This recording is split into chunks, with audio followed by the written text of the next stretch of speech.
Negocios y billetes. Negocios y billetes. Negocios y billetes. Hola, gente linda. ¿Cómo va todo? ¿Cómo va su día? ¿Cómo va su semana? ¿Cómo van sus horas, minutos y segundos? Bienvenidos a un nuevo capítulo de Negocios y Billetes. Esta semana nuevamente desde donde siempre, desde el centro de Santiago, desde este restaurante italísimo, con nuestro querido co-host. ¿Cómo dicen? ¿Co-host? ¿Co-host? Co-host. Gaby. Marce, perdónenlo. Perdón. Por favor. Con nuestro co-host Nico Martínez. ¿Cómo ha estado esta semanita? Hola. Muy buena la semana. Terminando bien motivado, con harto trabajo, así que está siendo muy buena semana, muy creativa, han salido buenos proyectos. Así que ojalá que también para todos quienes nos escuchan esté cosechando muchos negocios y billetes. Eso, pero no se preocupen si no están teniendo todos los billetes que querrían en sus estados de resultado. El capítulo de hoy es para ustedes. Un capítulo donde vamos a hablar de cómo optimizar los costos. Así es. En teoría vamos a divertirnos. A nosotros nos divierte mucho, depende en qué lado de la moneda uno esté siempre. Pero el análisis de los costos y beneficios, cosas que a veces uno como suenan en el ambiente pero no sabe, economías de escala, punto de equilibrio, rendimientos crecientes o decrecientes, automatización de procesos, CRM, ticketing y otros conceptos que van a ser importantes a la hora de darle seguimiento, por ejemplo, a un plan serio de reducción u optimización de costos. Así es. ¿Y qué podemos decir de la parte operativa? ¿Qué podemos hablar cuando hablamos de intentar ajustar los costos en las partes operativas de las empresas? Tenemos muchas herramientas, cada vez tenemos más herramientas, más CRMs, más RPs, más toda la automatización que nos permite el ir poco a poco adaptándonos a la tecnología, ¿no? No olvidemos que muchos de nosotros fuimos educados en el siglo XX y estamos viviendo en el siglo XXI, entonces tenemos que ir adaptándonos a todo este mundo de la tecnología. Hablaste del área financiera.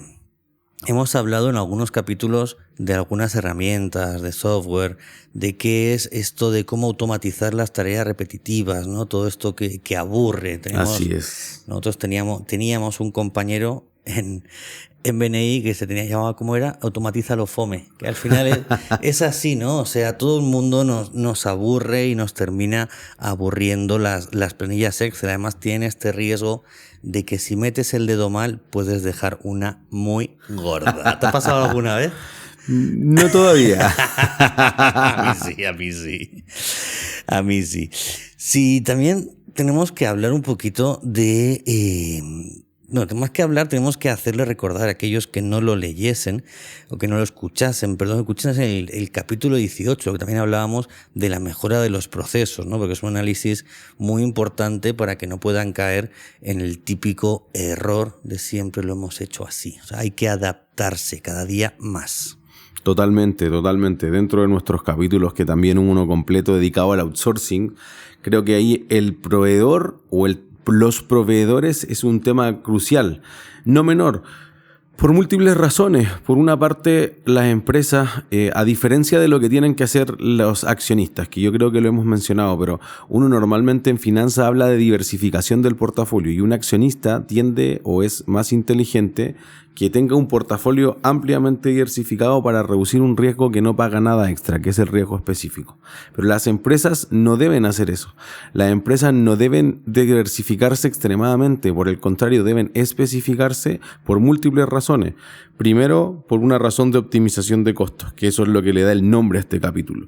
Entonces, al ser muy específica, le permite hacer con una persona muchas cosas y eso hace que o puede tener economías de escala y eso puede provocar, por ejemplo, economías de ámbito, que estando en la misma industria se puedan compartir ciertos recursos, o que un recurso que no solamente en el costo mensual, sino después vamos a diferenciar tipos de costo, como costo hundido, costos comprometidos, puedan ser relevantes, porque imagínense gente que requiere un entrenamiento para el uso de un equipamiento muy específico en ciertas industrias como la minería, como la ingeniería, como la construcción.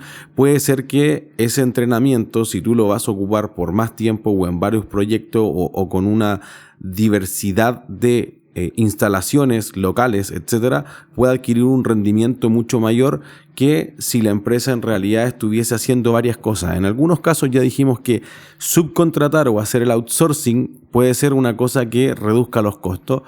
No siempre, quizás no reduce los costos, pero reduce el riesgo, y eso es importante porque la empresa le permite concentrarse en lo que realmente sabe hacer. Si tú eres una empresa de ingeniería, yo siempre lo digo porque yo utilizo mucho, y yo oversí el caso de la clínica Las Condes 5 años antes que llegara la situación en la que la compró la clínica Indisa, pero normalmente sucede mucho en toda la industria de la salud. Luciano lo sabrá además, que los médicos, por ser muy buenos en medicina, creen ser, y el resto de la gente de la salud también, creen ser transversalmente muy buenos para otras cosas, y el hecho es que son muy malos para la administración.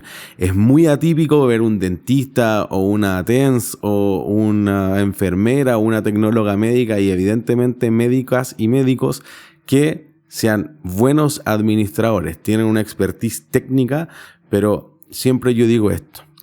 Si cuando a ti te van a sacar un diente o te van a poner una tapadura, tú no te lo haces a ti mismo, porque un dentista se pone a administrar una empresa en vez de contratar un administrador de empresa. Eso tiene que ver justamente con la gestión y con la optimización de los costos, porque hay variables clave que son críticas del negocio, que son aspectos técnicos, pero un negocio transversalmente necesita gestión del negocio, y eso implica tener gente que se dedique a personas y organizaciones, talentos, recursos humanos, como quieran llamarlo, gente que se dedique a la postventa, gente que se dedique al área comercial, gente que se dedique al marketing, gente que se dedique a la innovación o a la investigación y desarrollo, el I+D+I hoy en día llamado.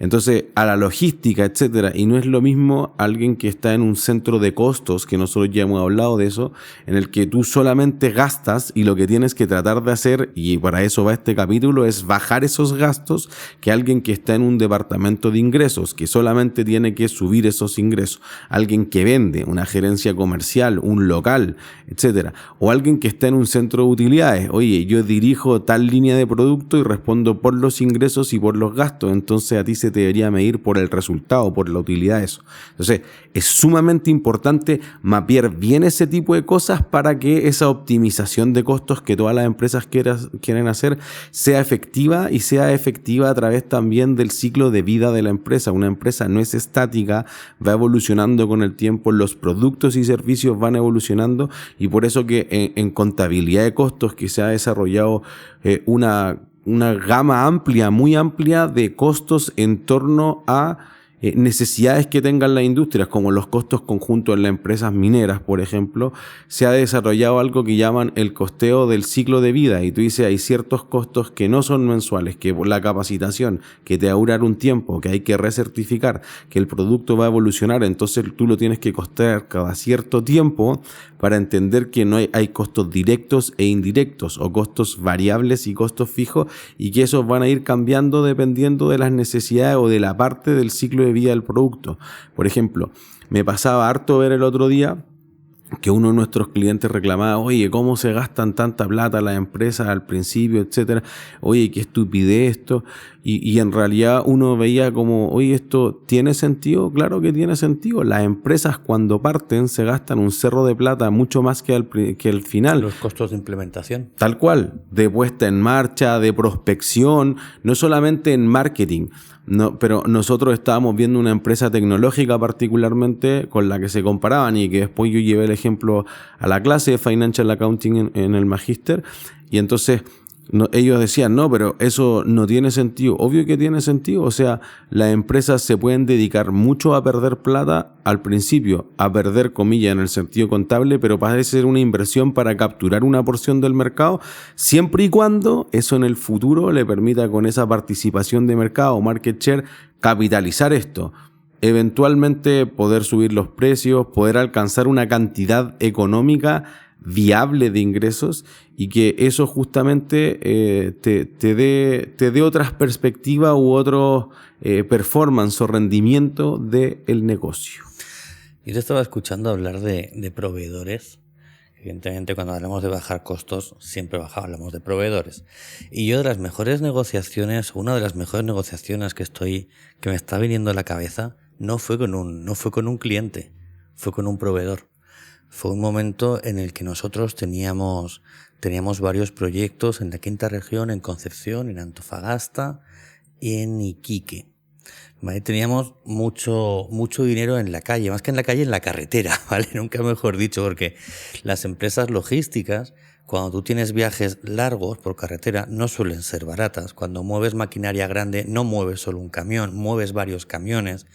Además, según qué tipo de maquinaria mueves, incurres en un tema de escolta vehicular, incurres en un tema de horarios especiales para no tapar las arterias principales del país.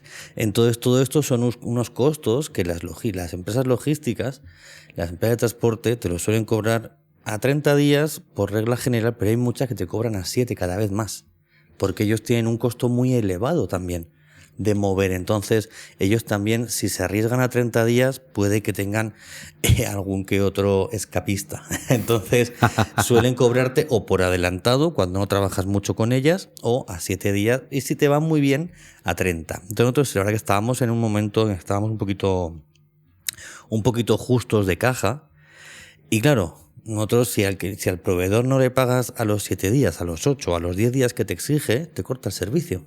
Claro. Y no puedes mover. Y tú necesitas trasladar estos equipos, necesitas montarlos, necesitas entregarlos. Y una vez que los entregas, el cliente te lo recepciona y te lo paga a 30 o a 60 días.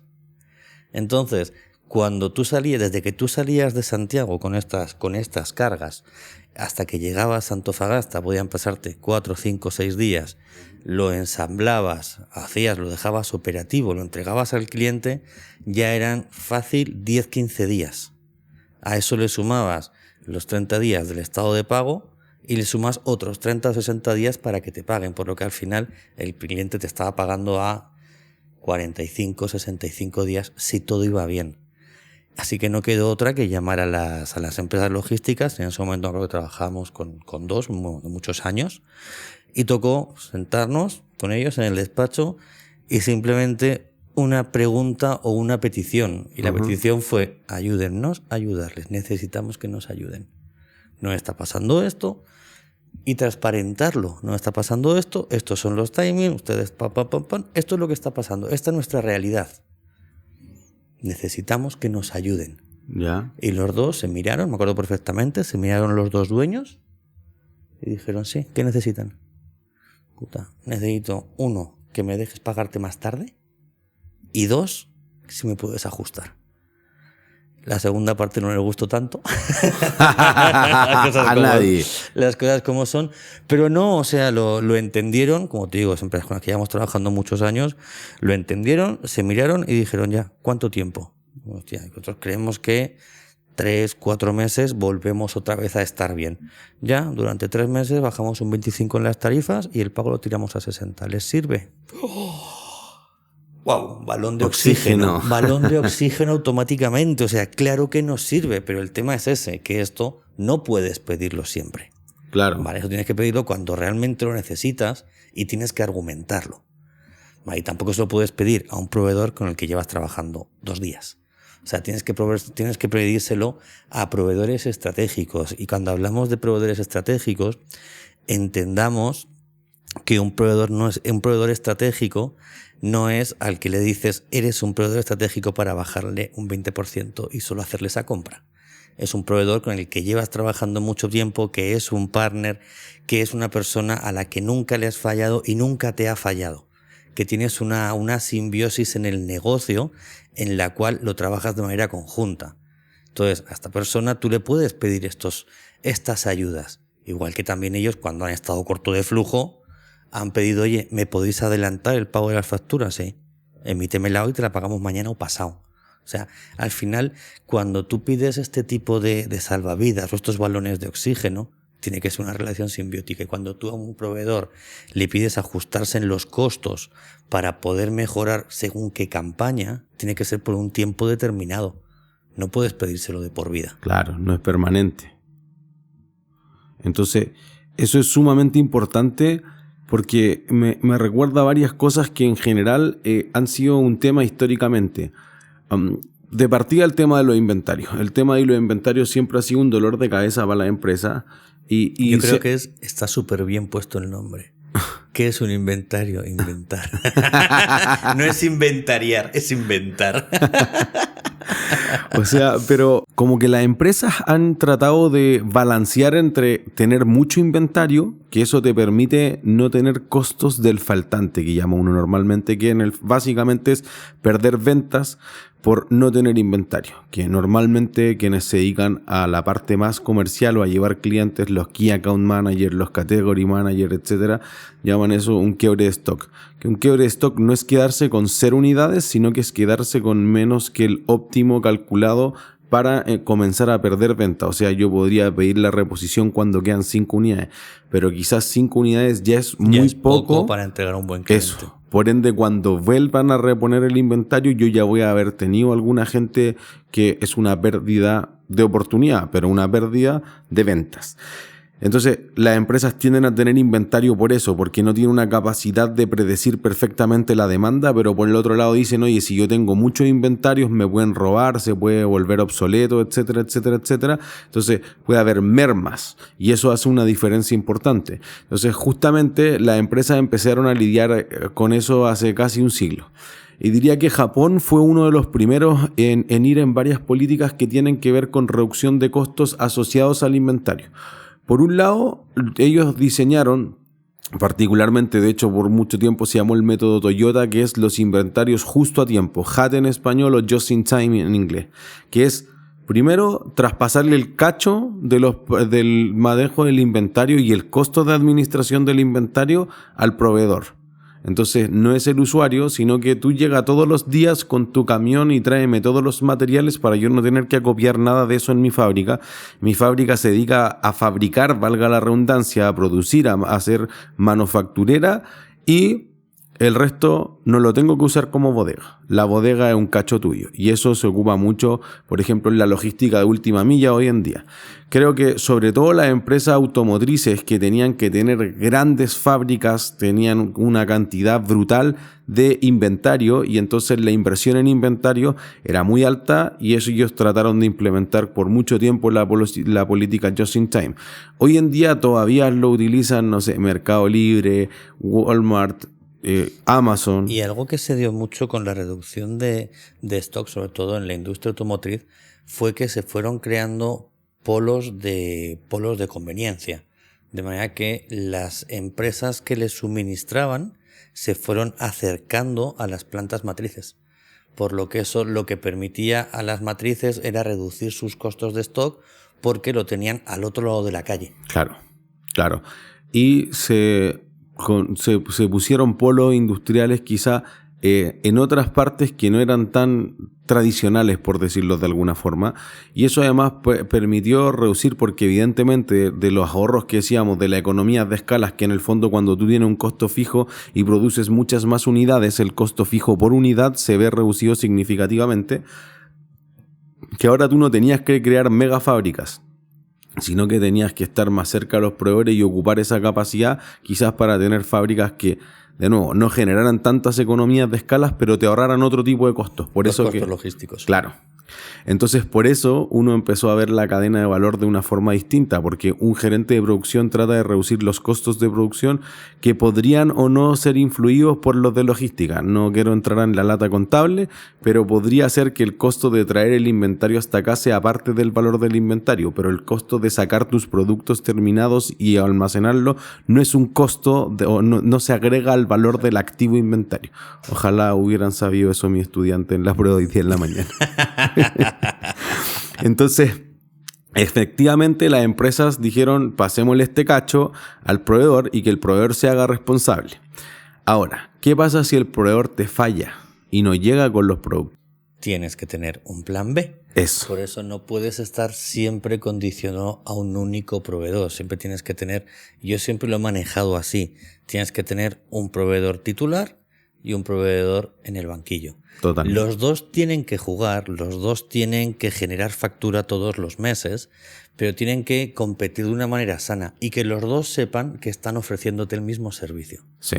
De manera que, y esto que se entienda, no es para manejar los costos del proveedor, es para manejar la eficiencia del proveedor. Claro. Para que tu producto o tu servicio a tu cliente sea siempre de la mayor calidad posible y que sepa que si el proveedor oficial cae, tiene otro al lado que está esperando hacerle la sombra.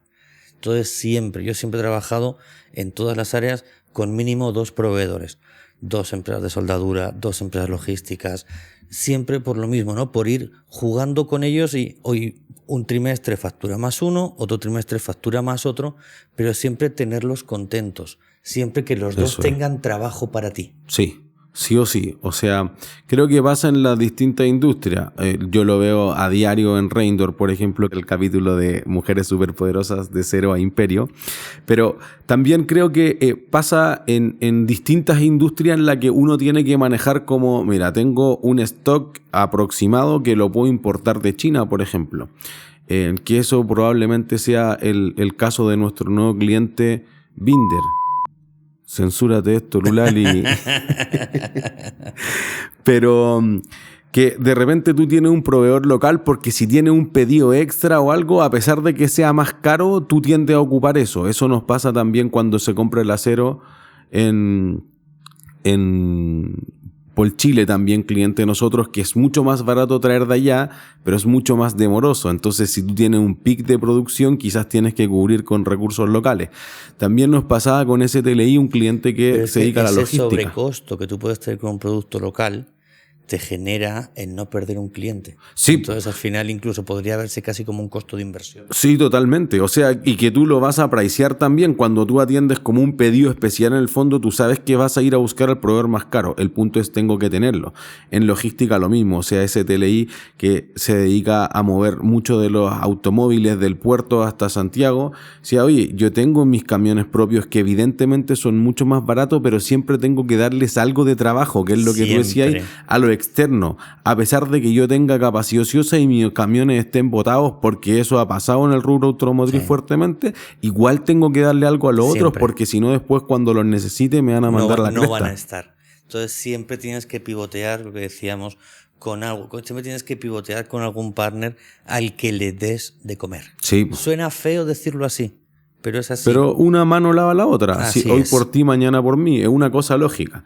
Y por eso que todas las empresas, las grandes empresas que empezaron a ocupar el inventario justo a tiempo o just in time, después tuvieron que convivir con el segundo problema. Cuando yo tengo un proveedor que lo conoces de toda la vida, que ya tiene una expertise, conoce tu negocio, tus horarios de entrada, no sé, imagínate los camiones que le despachan a los supermercados como por atrás, que todos los pionetas ahí son medio leseados, que tiene su microclima y en horas raras, a las 3 de la mañana, etcétera, productos que pueden ser perecibles, cambiarse de proveedor es una cosa compleja. Entonces, cuando empezaste a diversificar el portafolio para evitar que te pudieses quedar sin inventario y cortar la producción y evidentemente perder venta en el justo a tiempo, empezaron los problemas con los costos de calidad. Generalmente uno define los costos de calidad en 2 tipos o en 2 grandes áreas, en los costos de producir calidad y en los costos falla. Y en los costos de producir calidad uno separa los costos de prevención y los costos de inspección. mientras que en los costos falla uno separa la falla interna y la falla externa. Los costos de prevención son costos que agregan valor. Tú evitas que tus unidades fallen. Entonces tú diseñas de mejor forma, tú cambias el layout productivo, tú apuntas a materias de más calidad, tú le haces la ISO 9001, 14001, 800001 y todas las ISOs que tenga que hacer para certificar los procesos, invertir en capacitaciones y entrenamiento de las personas, etcétera. Ese es un costo típicamente de prevención en calidad. Y es un costo que muchas veces no se sabe trasladar al speech de venta. Totalmente. No se sabe. Porque parece ser una cosa más técnica que en el fondo hay o sea, Europa es alguien que tú lo sabes mejor que yo, evidentemente. Europa es alguien. Perdón. Europa es una zona, bueno, es uno de los impulsores en el sentido de que los proveedores que no tengan ciertos estándares, por ejemplo, ser carbono neutral, no pueden funcionar. Que eso afecta significativamente que hay muchas cosas que se podrían vender en África perfectamente o en Estados Unidos que no tienen unos estándares tan altos, pero que no se pueden vender en Europa. O que no pueden ser entregadas de la misma forma, con la privacidad de los datos, no sé, con un cerro de cosas que uno dice, oye, en el speech de venta yo debería considerar que tenemos el estándar más ecoamigable del mundo o de cualquier otra forma. Y hay industrias en las que se valora las certificaciones por sobre el precio. Claro. Me explico. El otro día, una conversación con un comprador de un astillero. Ellos están comprando maquinaria grande. Estamos hablando maquinaria de 300, 500, 800 mil dólares. Una máquina. Bueno. Maquinaria grande. Aún no ha preguntado precio. Lo primero que ha preguntado es origen y certificaciones. No les importa el precio porque ellos tienen muy claro que si cumple origen y certificaciones, o sea, dependiendo qué máquina, qué origen, pero si cumplen las certificaciones, ok, les sirve. Porque quiere decir que hay una inversión en prevención. Claro.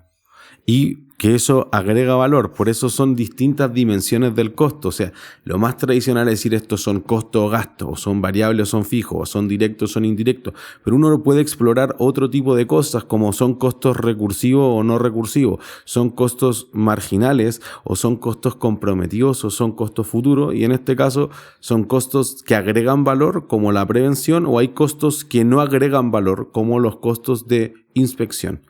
Entonces, inspección suena evidente o evaluación a veces también se le llama, que es en el fondo, oye, tengo que hacer una prueba de calidad. Y las pruebas de calidad justamente tú dices, oye, tengo que chocar uno de cada 100 autos para ver si se abren los airbags. Perfecto. Necesito hacerlo. No agrega valor, pero tampoco destruye valor. Ahora, los costos falla, la falla interna tampoco destruye valor más allá de la falla interna, como oye, choqué este auto, no se abrió el airbag, o cuando estaba haciendo las pruebas, que no solo puede ser chocarlo, me di cuenta que había que cambiar las palancas de cambio de toda una tanda productiva. Eso evita, y por eso es una falla interna, no destruye valor a los ojos del cliente porque tú nunca te diste cuenta si reprocesaron 5, 10, 15, 20, 200 veces el auto en el que estás. Sin embargo, cuando te llega un correo de X marca, no vamos a nombrar ninguna, y te dice estimado. Hemos detectado un error en las unidades que terminan en X21.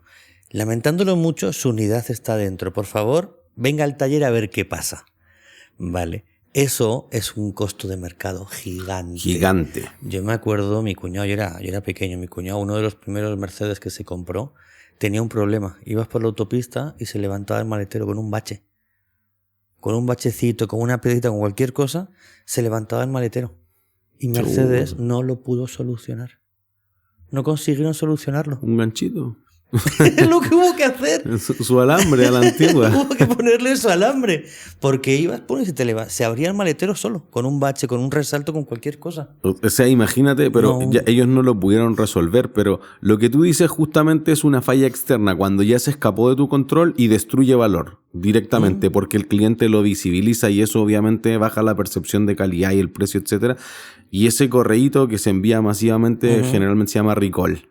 Como yo voy a tener que arreglarle la palanca de cambio a todo y eso, no sé, ha sido muy costoso. Si no me equivoco, es una marca de neumáticos, pero Firestone, algo así como hace 15 o 20 años, tuvo que ir a buscar, no sé, 2.000 millones de neumáticos en el mundo que le costó, no sé, Estoy inventando. No, la cifra me la sé, es 10.000 millones de dólares. No sé cuál es la cantidad que tú quieras buscar, pero imagínate de todos los países. Y ahí es donde uno dice, oye, ¿me conviene reprocesar la unidad o me conviene quitarla del mercado simplemente?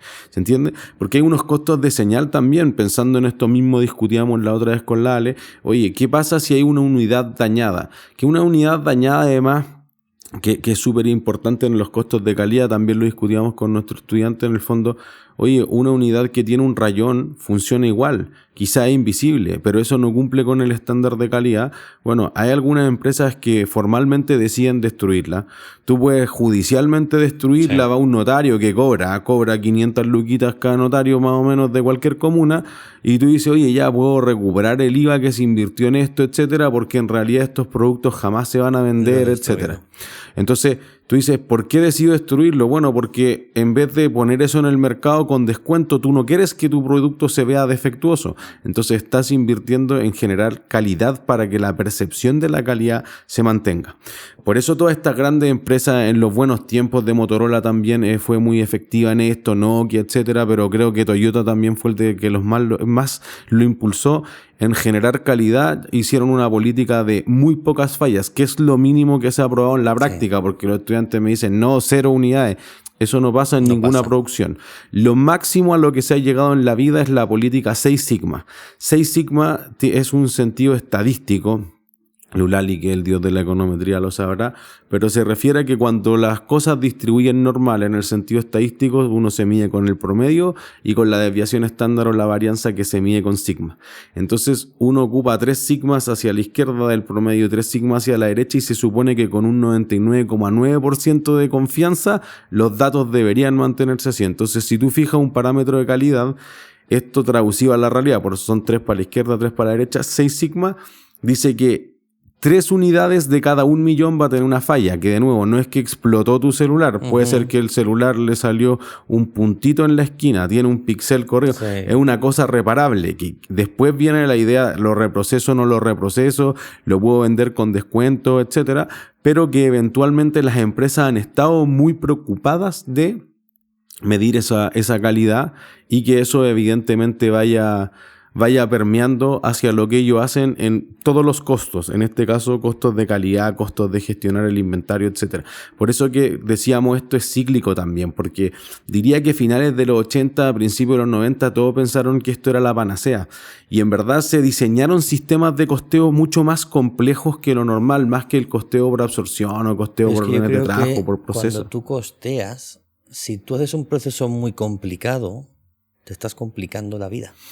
O sea, hay que buscar un proceso que, si bien tenga o te entregue un resultado óptimo que puedas medir y hacerle seguimiento, que sea un proceso relativamente sencillo. Porque yo también, cuanto más complicado es el proceso, también estás generando un costo en la implementación de este proceso. Por lo que al final lo que estás buscando reducir por un lado, que puede ser todos los costos asociados, lo estás incrementando por otro. Totalmente. Y un costo además que tú puedas ir ajustando a tu producto. Pues sobre todo si hablamos de los de cómo hacer la revisión de los vehículos, la revisión de la tecnología, la revisión está en continuo movimiento. Entonces tienes que tener un proceso que te permita el ir adaptándolo continuamente. Totalmente. Por eso que un tema que a mí me apasiona mucho, contabilidad de costos, después de que reprobé el curso de contabilidad de costos y una cátedra que dicto hace 13 años. Pero evidentemente cuando uno parte dice, oye, ¿por qué voy a costear cosas? Bueno, para no perder plata, una cosa obvia. Pero evidentemente tú dices, hay que balancear dos cosas. El costo de administrar el sistema, que mientras más preciso sea, más complejo va a ser. Entonces, cuando tú dices, le voy a aumentar la precisión al sistema de costeo, es para evitarte el perder plata. Pero por el otro lado voy a tener un sistema muy complejo que requiere todos los sistemas que dijimos, ERP, WMS, que harto he estado hablando esta semana con algunos clientes que tienen que actualizar el software de la bodega. WMS, por si acaso, significa Warehouse Management System. Es el sistema de administración de la bodega nomás, pero típicamente se le tiende a decir WMS. Entonces, que cuántos son los inventarios, que las mermas, etcétera. Entonces también, oye, demos un bono por merma, nos decía un cliente. ¿Por qué? No para reducirla, pero ¿por qué? ¿Cuánta plata es? No sé, pero denme un formato del bono. Me decían, yo no te voy a dar, mira, tráeme el número primero, Claro. porque era una cosa ridícula. Entonces yo te voy a dar la autorización como director financiero externo del cliente, te voy a dar la autorización para que se ofrezca este incentivo, porque si nos vamos a ahorrar 50 lucas y le vamos a pagar 100 lucas en el bono, esto es una estupidez, po. Simplifica tus finanzas corporativas con Sur Consulting, los especialistas en asesoría financiera. www.surconsulting.cl. Volvemos a lo que hablábamos no muchos capítulos, pero lo hablamos en todos los capítulos, que es un tema de estrategia, es un tema de foco, es un tema de visión, es un tema de entender lo que está pasando. Totalmente. Es un tema de ponerse las botas, mancharse de barro y decir, a ver, ¿qué está pasando aquí? ¿Cuánto estoy perdiendo por merma? Ok, ¿cuánto me impacta esto en la última línea? ¿Cómo lo puedo controlar? Pero no voy a pagar para que no pase y me va a salir más caro. Pero es que las empresas no cuantifican eso. No, como que toman decisiones de estómago a todo nivel. O sea, por eso como que transmitir dame números. No te estoy diciendo que me calcule el valor presente neto y la TIR y el payback descontado o cualquier otra cosa más sofisticada, pero dime, oye, si nos vamos a ahorrar 10 lucas y voy a mandar a alguien que haga, porque además me decían, ya, pues, ¿quién va a contar el inventario? Yo le decía, caché, como que en áreas comerciales o de gestión de tiendas, que lo hacen muy bien este cliente, decían como, pero ¿quién va a contar el inventario? La gente de la tienda. Entonces yo decía, si tú le ofreces un bono a alguien que le dices, anda y cuenta cuánto te robaron, nunca te van a robar nada porque se quiere ganar el bono todos los días. Esto es un problema de control de gestión y no es que one-on-one. no te roben, no te vas a enterar que te No roban. te vas a enterar, pues no, es que aleatorio. Aclaremos. No contraté una empresa externa, ya, pero ¿cuánto? ¿Cuál es Te el tengo costo? que autorizar un presupuesto, a mí me pagan para que esto tenga dirección financiera, entonces te voy a dar un presupuesto siempre y cuando esto sea sexy. Y por ejemplo, si le va a ahorrar a la compañía, compartamos la mitad entre la compañía que se lo gane y el bono que ganen las personas, pero no tiene sentido si tú te vas a ahorrar 10 pesos, pues te fijáis.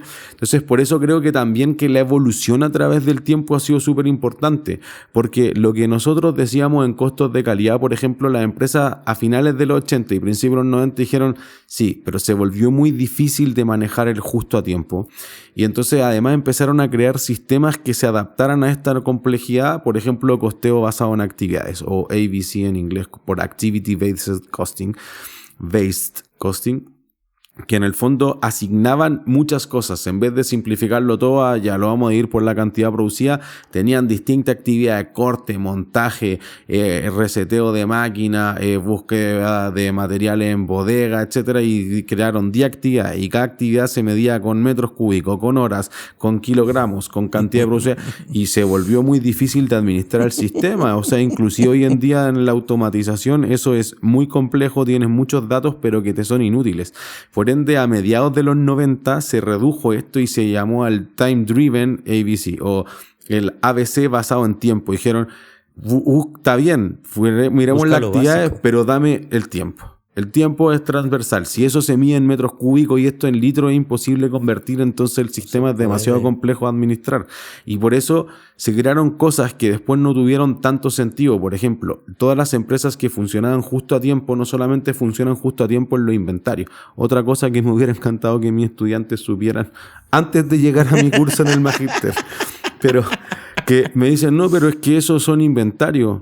Ya, y creen que los inventarios son solamente los productos terminados disponibles para la venta. Entonces, lo que nosotros conversábamos la otra vez en el capítulo, un buen capítulo para mis estudiantes que les fue mal hoy día en la prueba, nosotros decíamos, oye, las empresas comercializadoras que importan tienen un inventario que está en el mar, en tránsito, y otro disponible para la venta. Las empresas que fabrican tienen materiales, tienen productos en proceso y tienen productos terminados, y además tienen repuesto consumible. Entonces las empresas, cuando fueron al justo a tiempo, trataron de reducir los materiales, pero también la producción en proceso y los productos terminados, porque sacaba de la bodega casi como tener prevendido, que son construcciones súper obvio. En el fondo, si tú no alcanzáis en un edificio vender en blanco o en verde al menos el 30%, el proyecto no va a ser exitoso. Entonces eso produjo que se crearan cosas como el costeo backflash o de flujo inverso, que es una cosa altamente compleja, poco útil. Yo casi que lo nombro como una cosa de anecdótica en los cursos de contabilidad de costo, gerencial, y eso en los más avanzados realmente, porque si no, como que prácticamente no hay empresas que hagan eso hoy en día. Entonces como que las empresas fueron complejizando mucho algo que quizás tenían que volver a simplificarlo. Por eso decíamos, esto es rotativo. Quizás en 10 años más vamos a decir, hoy sí es que hay que tener más inventarios porque quedó la embarrada, pero evidentemente al tener más proveedores, la calidad ya no es homogénea.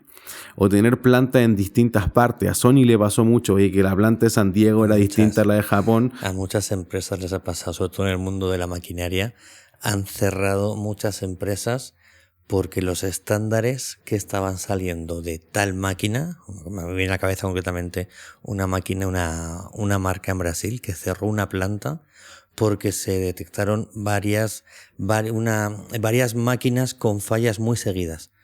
Entonces, en vez de reformar, remodelar, cambiar, profesionalizar, lo que hicieron fue cerrar la planta e incrementar los costos de traslado desde otras plantas, desde Europa y desde Estados Unidos, pero Brasil lo cerraron por eso, porque la calidad que estaban dando los equipos no era la que la marca quería. Pasó en una empresa francesa de automóviles, o sea, mi querida mano derecha, la Cote, la molestamos mucho con el otro líder de área, con Pablo, cuando se compró su Peugeot, porque decía, oye, es que mira, los Peugeot tienen la cadena distinta al resto y esto te va a fallar y no sé qué cosa. Y los que han tenido Peugeot históricamente decían, oye, cuando los fabricaban en Francia, que cuando los fabricaron en Brasil o en Argentina, cambió el estándar de calidad. Sí. Y evidentemente si tú dices, yo estoy dispuesto a pagar menos o más por la calidad, entonces, bueno, es algo que un atributo que es valioso para el consumidor final. Así es. Mentoría personalizada para alcanzar tus metas. J-Mentoring está para potenciar tu éxito. Ya en varios capítulos te libras de una referencia literaria J-Mentoring. Así que, por favor, sorpréndenos. Mira, es que tengo un atasco literario, tengo que reconocerlo, ¿vale? Yo siempre he dicho que soy comprador compulsivo de vinos y de libros. Los vinos me los tomo más rápido que me leo los libros. Esto lo he dicho varias veces, ¿vale? Y además, espero que estés disfrutando La mujer en mí de Britney. Se ha sumado un nuevo libro, ¿vale? Se ha sumado un nuevo libro que me llegó hace poquitos días con mi cumpleaños, que así es, que es este de La mujer en mí de Britney, así que ahí lo tengo también. Pero hoy te voy a sorprender porque voy a recomendar un libro que aún no está publicado. Bueno, bien, una primicia, bien, una preventa. Así es. ¿Cómo se va a llamar? Si no le cambian el nombre, se va a llamar Código Hunter, ¿vale? Mitch, y es de nuestra querida amiga Mariel Tomé Costa. Está ahí escribiéndolo, está escribiéndolo, y el otro día fuiste testigo de que me llegó. Te llegó para que le hicieras comentarios.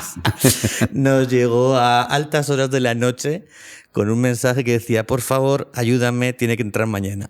Vale, tengo que entregárselo mañana al editor. Así que la verdad que va a ser un libro muy, muy entretenido, un libro que nos va a entregar ahí, nos va a dar muchas herramientas, ¿eh? Por lo que estuve viendo de este capítulo que me pasó Mariel para que le echásemos un ojo, nos va a entregar muchas herramientas de cómo poder sacarle mayor partido a la venta, ¿no? De cómo todos estos, que cada vez es más común que el vendedor no solo sea esta persona que está contratada, sino que toda la estructura sean vendedores de la empresa. Claro. ¿Vale? Y es algo que hay que inculcar muy bien a todos los trabajadores. Así que va a ser un libro que va a tomar ahí, va a entregar ahí mucha información, mucho pago. Le tengo fe. Ya le he pedido a Mariel el mío, que lo quiero, porque creo que lo va a sacar como ebook, y ha dicho que no. Que yo quiero uno impreso y firmado. Impreso, así imagino que tendrá que mandar dos. No me acuerdo con quién lo decía el otro día, pero decía cuando tú das vuelta a la página, ese sonido no es lo mismo. El otro día nos lo hablábamos anoche. Con Briones. Con Briones, sí. Sí. No, muy bueno. Sí. Claro, es que en digital no es lo mismo. No es lo mismo. No es lo mismo.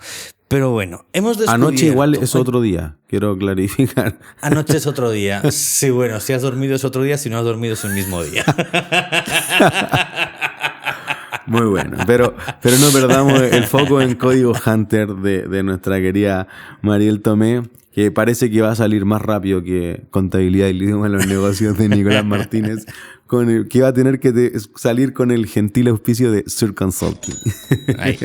Ahí veremos si hay que buscar sponsors ahí veremos cómo podemos conseguir algún otro sponsor. Quizá los chicos de Fidelity Tree pueden hacer algo también.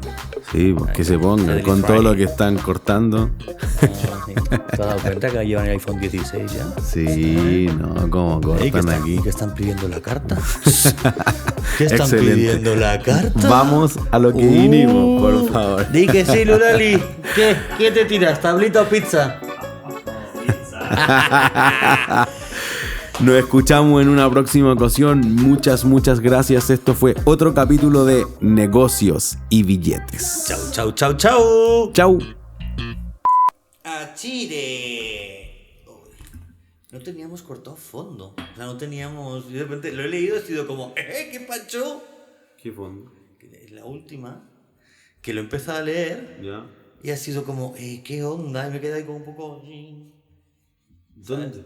No veo. Detrás, en la fila 16, Ya. ¿vale?